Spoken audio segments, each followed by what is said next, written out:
Theatre of ড্রিমে বিবর্ণ এক Manchester United. ঘরের মাঠে লিভারপুলের কাছে রীতিমতো বিধ্বস্ত হয়েছে রেড ডেভিলরা। হতাশা আর আক্ষেপ নিয়ে মাঠ ছাড়তে হয়েছে ইউনাইটেড সমর্থকদের। প্রায় এক মাস আগেও ফ্রেন্ডলি ম্যাচে লিভারপুলের কাছে ৩-০ গোলের হারের লজ্জায় পড়তে হয়েছিল তাদের।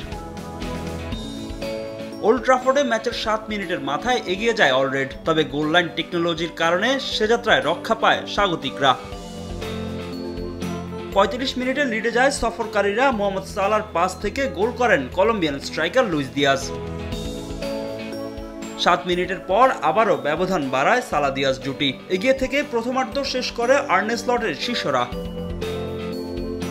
দ্বিতীয়ার্ধে আরও আক্রমণাত্মক হয়ে ওঠে অলরেডরা। এবার বল জালে জড়ান আগের ২ গোলের অ্যাসিস্ট করা মোহাম্মদ সালাহ। এরপর বেশ কয়েকবার আক্রমণ করেও ম্যাচে ফিরতে পারেনি ম্যানচেস্টার ইউনাইটেড। শেষ পর্যন্ত ৩-০ গোলের বড় হার নিয়ে মাঠ ছাড়ে এরিক টেন হাগের শিষ্যরা। এদিকে ঘরের মাঠে হতাশায় পড়েছে চেলসি। স্টামফোর্ড ব্রিজে ব্লুদের রুখে দিয়েছে দুর্বল ক্রিস্টাল প্যালেস। যদিও ম্যাচের শুরুটা দুর্দান্ত করে চেলসি, শুরু থেকেই প্রতিপক্ষকে চাপে রাখে স্বাগতিকরা। ২৫ মিনিটে দারুণ এক কাউন্টার অ্যাটাক থেকে এগিয়ে যায় চেলসি। কোল পালমারের পাস থেকে বল জালে জড়ান নিকোলাস জ্যাকসন। লিড নিয়ে বিরতিতে যায় ব্লুজ। দ্বিতীয়ার্ধে ব্যবধান বাড়াতে পারতেন কোল পালমার, তবে তার নেওয়া ফ্রিকিক ঠেকিয়ে দেন ক্রিস্টাল প্যালেসের গোলরক্ষক ডিন হেন্ডারসন। এর মিনিট খানেক পরে আবারও স্বাগতিক সমর্থকদের হতাশ করেন এই গোলরক্ষক। পুরো ম্যাচ জুড়ে তেমন কোনো আক্রমণ করতে না পারলেও ৫৩ মিনিটে এবিরেচি এজির গোলে সমতায় ফেরে ক্রিস্টাল প্যালেস।